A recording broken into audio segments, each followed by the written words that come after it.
शुरू करते हैं आपकी वर्कशीट नंबर 31। तो पहले आप लोग इसे अच्छे से लेबल कर लेंगे, डी डाल देंगे, क्लास, सब्जेक्ट, अपना नाम, अपने टीचर का नाम आप लोग लिख लेंगे। आज आपकी साइंस की वर्कशीट आई है, तो चलिए पढ़ना शुरू करते हैं। गुड मॉर्निंग मेरे प्यारे बच्चों, कैसे हैं आप सब?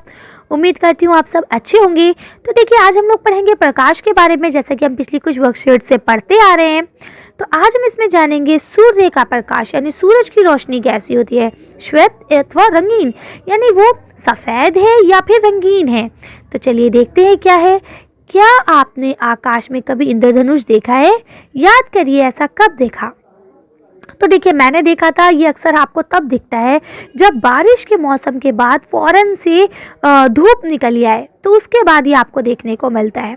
ठीक है, अभी जब लॉकडाउन का पीरियड था तभी मैंने देखा था लास्ट टाइम। अब मुझे नहीं पता आप लोग ने देखा है या नहीं देखा कभी। खैर अगर आपने नहीं देखा तो आपके मम्मा पापा ने ज़रूर देखा होगा, आप उनसे बातचीत करें, वो आपको बताएंगे। फिलहाल आप पढ़ना शुरू करते हैं। तो देखिए लिखा है इंद्रधनुष प्रायः वर्षा के पश्चात दिखाई देता है, यानी कि वर्षा के बाद दिखाई देता है, जब सूर्य आकाश में क्षितिज के पास होता है। ठीक है, तो अब सूरज आकाश में होता है, आसमान में होता है, उसके बाद जैसे मतलब वर्षा हुई, वर्षा के बाद जब सूरज निकल आता है तो ये आपको दिखाई देता है। इंद्रधनुष आकाश में 7 रंगों का एक बड़ा धनुष यानी आर्क, ऐसे इस तरह से है ना, इसके रूप में क्या करता है, दिखाई देता है। ये रंग वर्ण है, यानी कि इन रंगों को हम वर्ण भी कहते हैं। जैसे लाल का हम ला ले लेते हैं, नारंगी का ना ले लेते हैं, पीले का पी ले लेते हैं, हरे का हा, नीले का नीन, और उसके बाद जामुनी का जा और बैगनी का बै। ठीक है, तो इस तरह से हम लोग इसको बना लेते हैं। तो ये इस तरह से जो ये आपके कलर हैं, अब आपको पता चल गया होगा कि इंद्रधनुष में कितने कलर होते हैं, 7 कलर होते हैं, और कौन कौन से होते हैं ये भी आपको पता चल गया होगा। आगे पढ़ते हैं। तो देखिए यहाँ लिखा है इंद्रधनुष के रंगों को नीचे से ऊपर की तरफ जो है याद करने का संक्षिप्त तरीका ये है कि आप इसको मतलब नीचे से गिनना शुरू करें ऐसे। ठीक है, तो इसको हम लोग क्या पढ़ सकते हैं, बेजानी पी नाला। ठीक है, तो आप लोग इसको कर सकते हैं बेजानी पी नाला।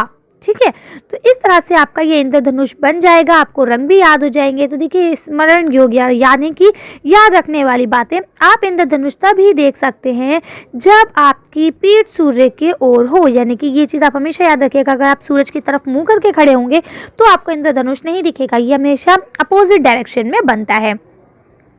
आगे देखिए लिखा है इस तरह के पैटर्न आप दैनिक जीवन से भी बहुत सारी गतिविधियों के द्वारा देख सकते हैं। कुछ गतिविधियों को आप अपने घर पे भी कर सकते हैं, जैसे कि यहाँ आपको दिया गया है कि आप क्या करें, जल में साबुन घोलकर विलयन तैयार कर लीजिए, यानी कि साबुन का घोल तैयार कर लीजिए, तथा उसमें एक स्ट्रॉ डालकर उसमें खाली रिफिल की मदद से उसमें ना फूंक मारिए। तो जब आप उसको बुलबुले बनेंगे ना, उसमें गुड़गुड़ गुड़गुड़ आप आवाज़ आएगी तो उसमें बुलबुले बनने लगेंगे, और जब ये बुलबुले बनेंगे तो आप उनको ध्यान से देखेंगे तो उनके अंदर भी इसी तरह से इंद्रधनुष वाले रंग होंगे। या इसके अलावा आप दूसरे तरीका भी कर सकते हैं कि आप एक सीढ़ी लीजिए, सीढ़ी को प्रकाश में रखिए यानी रोशनी में ले जाइए, तो आप देख सकते हैं कि उनके अंदर से भी यही इंद्रधनुष वाले आपको रंग मिलेंगे, जैसा कि आप यहाँ देख पा रहे हैं। ये आप प्रैक्टिस अपने घर पे, ये एक्सपेरिमेंट जो है, ये एग्जाम्पल जो आपको दिए गए हैं, ये आप अपने घर पे कर सकते हैं। इसमें आपको किसी भी तरह की कोई नुकसान नहीं होगा। बस हाँ एक चीज़ का ख्याल रखिएगा कि जब आप साबुन का पानी घोलेंगे तो उसमें बाहर की ओर फूंक मारना है, अंदर की ओर उसे नहीं लेना है स्ट्रॉ से, कभी आप फ्रूटी समझ के अंदर पी जाए और प्रॉब्लम हो जाए। ठीक है, तो इस चीज़ का आप ख्याल रखेंगे। अब देखें यहाँ लिखा है श्वेत प्रकाश में 7 वर्ण होते हैं, यानी कि सफ़ेद आसमान जो है, सफ़ेद जो रोशनी है, प्रकाश माने रोशनी, उसमें भी 7 कलर होते हैं। चलो एक गतिविधि करते हैं। तो चलिए हम लोग एक गतिविधि के जरिए इसको देख लेते हैं कि कैसे। तो देखिए आपको एक कांच का प्रिज्म लेना है, इसको हम प्रिज्म बोलते हैं, जो आपको ये दिख रहा है ना, इसको प्रिज्म कहते हैं। किसी अंधेरे कमरे में खिड़की के छोटे से छिद्र यानी जिससे सूर्य का प्रकाश आ रहा हो, पतला किरण पूज प्रिज्म के एक फलक यानी एक सतह पर डालिए, यानी ऐसा कमरा हो जिसमें लाइट ना हो, अंधेरा कमरा हो और उसमें एक छोटी सी रोशनी से आ रहा हो, तो आप उसे प्रिज्म के अंदर डालिए। जैसे ही प्रिज्म के अंदर आप डालेंगे तो एक सतह से वो घुसेगा, दूसरी सतह से जब वो बाहर निकलेगा तो क्या होगा, प्रकाश को सफ़ेद कागज की एक शीट पर गिरने दें। आपको 7 रंग यानी इंद्रधनुष जैसा एक पैटर्न नजर आएगा। ठीक है, ये दर्शाता है कि सूर्य के प्रकाश में 7 रंग विद्यमान है यानी छुपे हुए हैं, जो कि हमें जनरली नहीं दिखते। आगे आपके बात समझ में। इसी तरह से अब यहाँ लिखा है न्यूटन के डिस्क। अब न्यूटन की जो डिस्क है इसका क्या लिखा है, लगभग 10 सेंटीमीटर व्यास की गत्ते की एक वृत्त आकार डिस्क लीजिए। यानी अब आपको क्या करना है, गत्ते की एक डिस्क टाइप की बनानी है 10 सेंटीमीटर की, यानी इसका जो रेडियस होगा वो 10 होगा।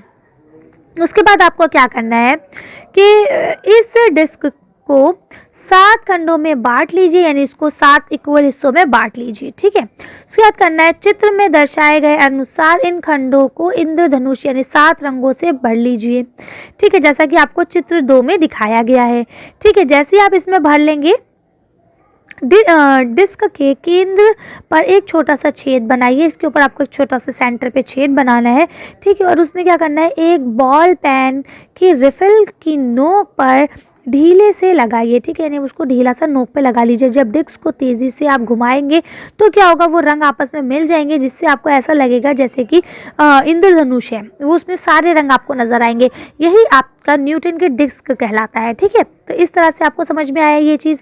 अब आते हैं आपके क्वेश्चन आंसर। तो चलिए अब हम क्वेश्चन आंसर को पढ़ लेते हैं। तो पहला प्रश्न आपको लिखा है, इंद्रधनुष में कितने वर्ण होते हैं? तो कितने होते हैं? 7 होते हैं, है ना। चलिए इनका आंसर देखते हैं। तो यहाँ से लिख सकते हैं आसानी से, इंद्रधनुष में 7 रंग होते हैं। ठीक है, चलिए नेक्स्ट क्वेश्चन पढ़ते हैं।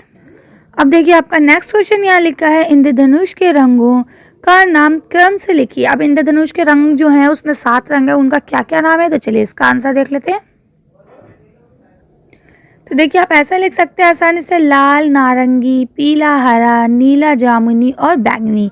तो इस तरह से 7 रंग है और इनका ऊपर से अल्फ़ाबेट लिया जाता है, जिनको मिला के हम एक नया नाम देते हैं, है ना। चलिए आगे बढ़ते हैं। अब यहाँ आपका अगला क्वेश्चन दिखा है कि प्रिज्म के गुण को लिखिए। प्रिज्म जो है उसका कोई एक गुण आपको बताना है। तो चलिए इसका आंसर देखते हैं कि प्रिज्म का क्या गुण है।